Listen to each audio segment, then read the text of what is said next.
Welcome again to Experimental Psychology Psych 224. So this is the sixth section of this course. And in this session, I'm going to talk about quasi-experimental designs and faulty experimental designs. So there are going to be two parts. The first part will cover the quasi-experiments, and the second part will cover the faulty experiments. Remember in the previous sessions, I talked about true experimental designs. So there are two other kinds of experimental research designs which I have just mentioned, quasi and faulty experimental designs.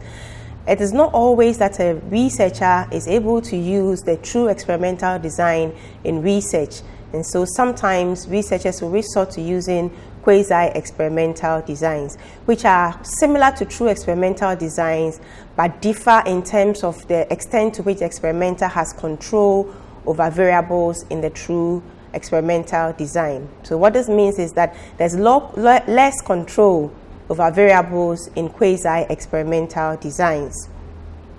Again, there are faulty experimental designs, and the reason why I want to mention these is that they are designs that you should avoid as a researcher. So it's good that you know about these designs, not to say that these are designs you can use, but these are designs that you should avoid as a researcher. So at the end of this session, you should be able to define what a quasi-experiment is and distinguish it from a true experiment. You should be able to determine when, as a researcher, you would use a quasi-experimental design. You should be able to outline the types of quasi-experimental designs. And again, you should be able to define what a faulty experimental design is and distinguish it from a true experimental design. And finally, outline the types of faulty experimental designs. So basically, this session will cover two main topics: quasi-experimental designs and true experimental designs. This is your reading list. So I've indicated the pages where you find reading on these particular topics. So do well to read these pages in the books that have been recommended. So let's look at quasi-experimental design. The word quasi means as if or to a degree. So basically what a quasi-experiment is, according to Christensen 2007, is that it's an experiment that does not meet all the requirements necessary for controlling the influence of extraneous variables. I mentioned earlier on that a quasi-experiment is similar to a true experiment, but the difference is the fact that in quasi-experiments, the experimenter has less control over extraneous variables. And as I go along, you understand why. So in quasi-experiments, participant variables such as the age of the participants, the sex of the participants, etc., cannot be experimentally manipulated. So what it means is you can't randomly assign participants to the treatment conditions that you want to study. Instead, they are exposed to a certain condition because they already qualify for that condition. So for example, if you are doing an experiment as an experimenter using the quasi-experiment, you can only select instances that satisfy categories that you want to study. So let's say you want to study ethnic groups. Obviously, let's say you want to study the economic impact of the nation. You want to study how different ethnic groups view this phenomena. What do the different ethnic groups think about the current economic situation in Ghana? Or you want to find out attitude towards same-sex relationships, and you think that ethnicity will play a role. So you want to find out how different ethnic groups will perceive same-sex relationships.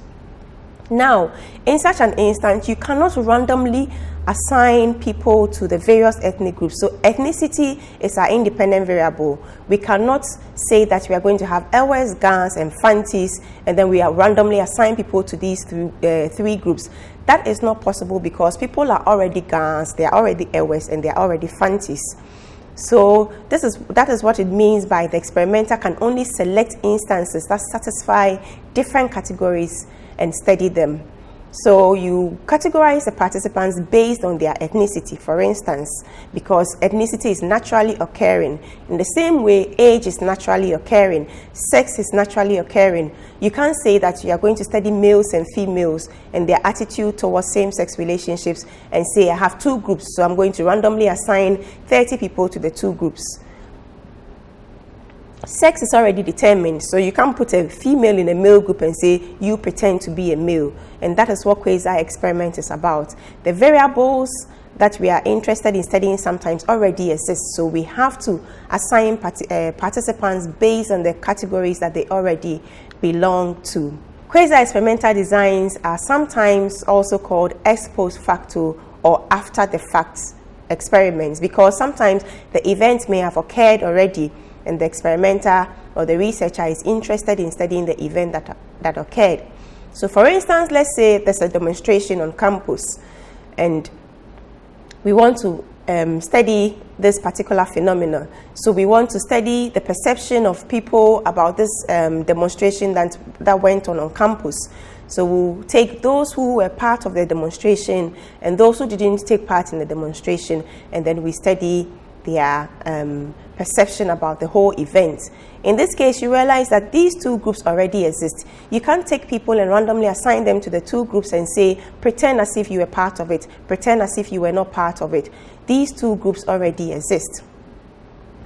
Now, I mentioned the fact that Quasi experiments are different from true experiments because of the lack of control over extraneous variables. So as a result, internal validity is reduced for Quasi experiments. But one thing I would like you to notice the fact that you can still have a research design that is made up of a Quasi variable and then a true experimental variable, one that you can manipulate. So for example, if we are investigating the effect of practice on performance, we would use the true experimental design because we can randomly assign participants to the various practice groups. However, if we also want to investigate how gender would act on practice to affect performance, here you notice that gender is a Quasi variable. So in this case, we'll be using a mix of true experimental design and Quasi experimental design.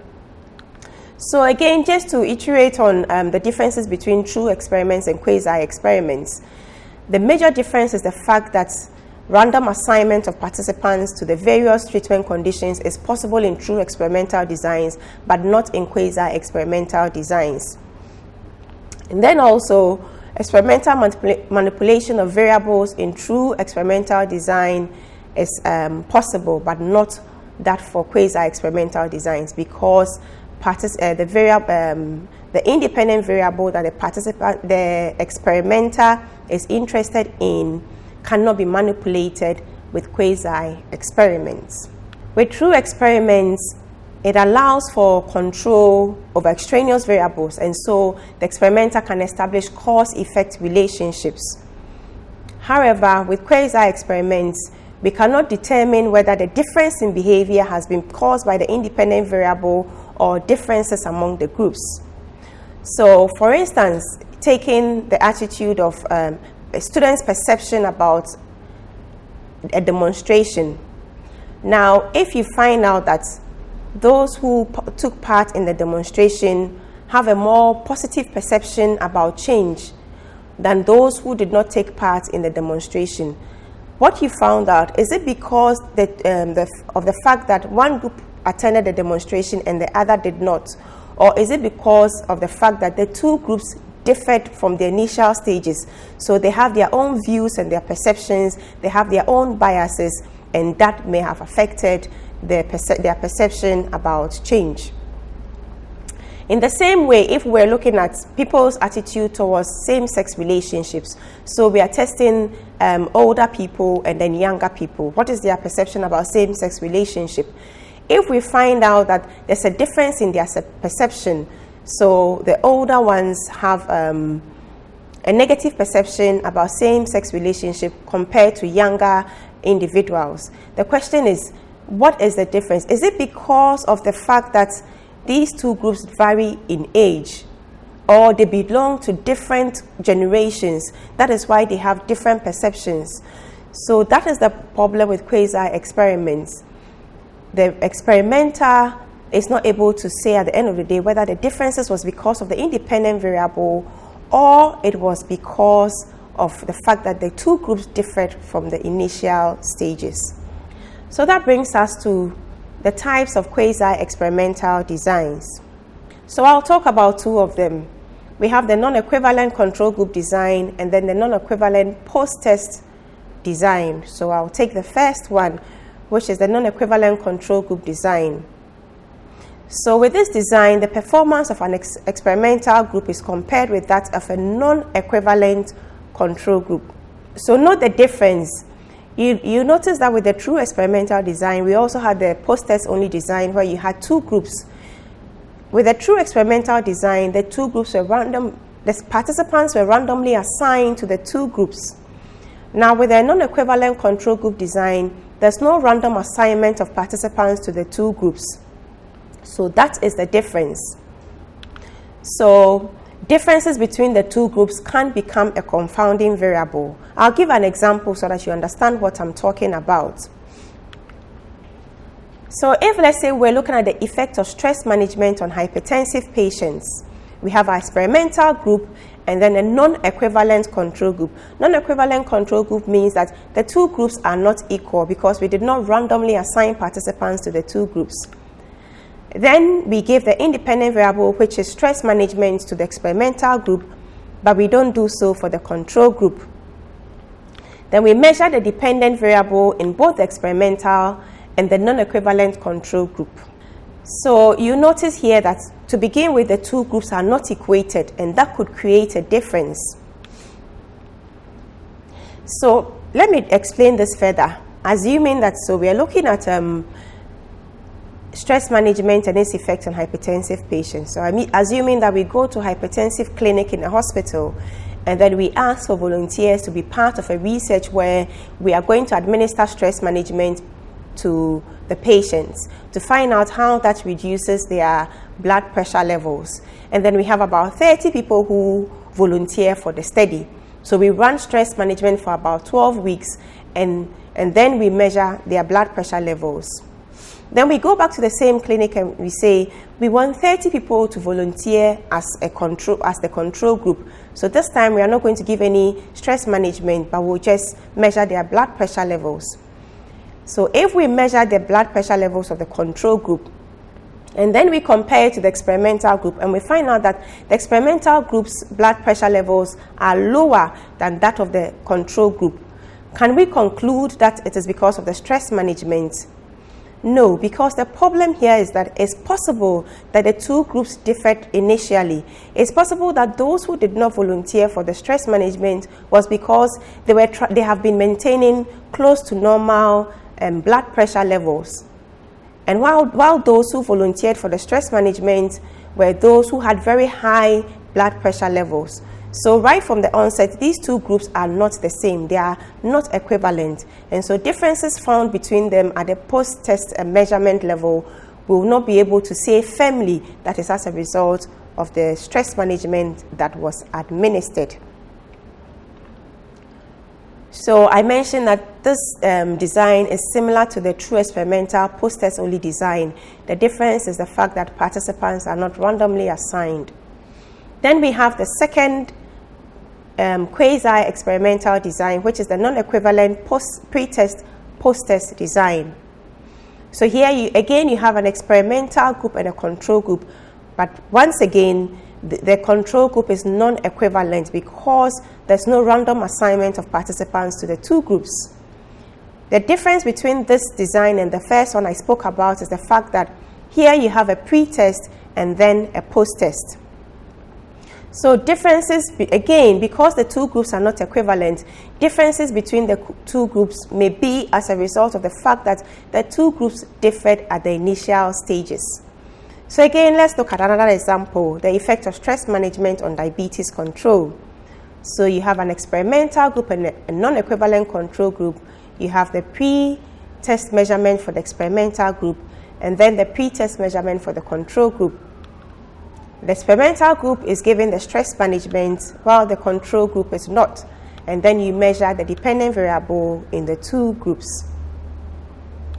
So let me just put this using the example I just mentioned, the effect of stress management on diabetes control. So let's say we do the pre-test and we notice that for the experimental group, their sugar levels is 70% higher than normal, but for the control group, it is just about 40% higher than normal.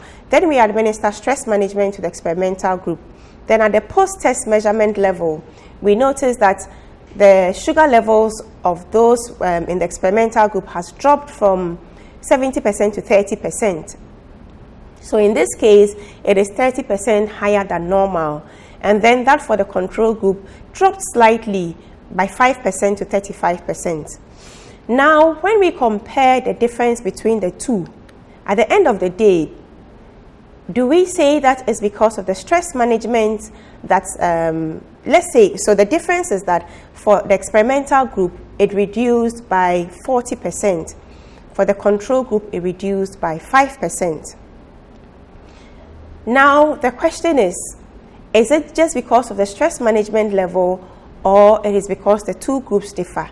Let's say we run statistical analysis, and because the difference between the post-test, you have 30% and 35%, you notice that the difference is not very much. If we are basing it just on the post-test measurement, the difference is not very much. We may find that there's no significant difference between the two groups. Are we saying that stress management did not work? We cannot conclude that, because it's possible that the control group started with a low sugar level. It's possible that they did not volunteer for the stress management because they were already maintaining close to normal sugar levels. But the experimental group volunteered for the stress management because their sugar levels were very high above normal. So what I want to point out to you is the fact that the differences between the groups at the initial stages can be a confounding variable. So let's talk about faulty experimental designs. So these are designs that usually do not have a control group or a pretest, and they are designs that you should avoid because they have internal invalidity. There are two types of these. We have the one group post-test only design, and then the one group pretest post-test design. So with the one group post-test only design, it involves only one experimental group who is administered the independent variable, and then the dependent variable is measured. So there's no control group to compare the experimental group with. Neither is there a pretest. So this is how the design looks like. You have an experimental group who receives the independent variable, and then the dependent variable is measured. So I've given an example, the effect of type of music on individual's mood. So let's say we want to find out if people listen to a particular type of music, how will it affect their mood? So we let them listen to a particular type of music and we assess their mood.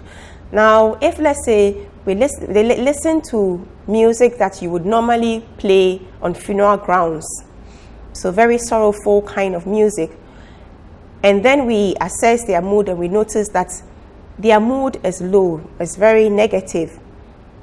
At the end of the day, can we say that it's because of the music that they listen to? No, we cannot conclude as such, because we did not pre-test the mood of the participants. It's possible that before they listened to that kind of music, their mood was already low. So because we don't have a pre-test to compare with the post-test measurements, it makes this design faulty. Then we have the second type of faulty experimental design, which is the one group pre-test post-test design. So here again, it involves just one experimental group, but then a pre-test is introduced. This design is faulty again because you can still have history and maturation setting in as extraneous variables. Again, there is no control group. If we had a control group, then we can say that if history or maturation acts as an extraneous variable, then that will affect both the experimental and the control group. So that will cancel out. But this is not the case. So looking at a typical example, the effect of stress management on diabetes control again. So here you have just one group, but you have a pre-test, and then you have stress management being administered, then you do a post-test. So you compare the difference between the pre-test measurement and the post-test measurement. Again, if you find a difference between the pre-test measurement and the post-test measurement, it's possible that history could have acted as an extraneous variable, and that would have affected the outcome of the study. So when I talk about history, I'm going to talk about that in details when I talk about the extraneous variable, but briefly to say that history is any event that occurs in the environment that can affect the outcome of a study. So let's say the study on the effect of stress management. We do the pre-test measurement and then we run stress management. But in the course of running the stress management, something occurs in the environment. So let's say a very popular person in our society dies, and it's reported that this person died of stress. High levels of stress may have killed that person. Participants may hear about this and then obtain information from this event. They may advise themselves and say, well, I really have to reduce my stress, because if this person who was healthy died of stress, then how much more myself who has diabetes? And so whatever they worry about, whatever is stressing them, they try to deal with it. So although they are receiving the stress management training, this event can also impact on their stress levels. So at the end of the day, we cannot say whether it is this event that occurred that helped to reduce their to improve their diabetes control, or it is because of specifically the stress management in terms of the relaxation training, the education, etc., that may have contributed to the change in diabetes control. Let's look at another example. So let's say that a block factory decides that it's going to change the working hours of their workers. So instead of doing 8 hours a day, they're going to do 10 hours a day to see whether it will improve productivity. So they ran this trial of 10 hours of working a day for about 6 weeks, and they noticed that there's improvement in productivity. Now at the end of the day, can you say that it's because of the extra 2 hours that they are working, that is why productivity has improved? That we cannot say for sure, because it's possible that other conditions may have set in. Perhaps now they are working under more favorable conditions. Perhaps because they are working longer hours, they are being provided with breakfast and lunch, etc. And so workers are happy to put in their best. So it's not because of the extra 2 hours, but perhaps other variables that may have contributed to the improvement in productivity. So a one-group pre-test post-test design is faulty because of these reasons, such as extraneous variables setting in between the pre-test measurement and the post-test measurement, and also the fact that we don't have a control group. So that brings us to the end of section 6, part 1 and 2.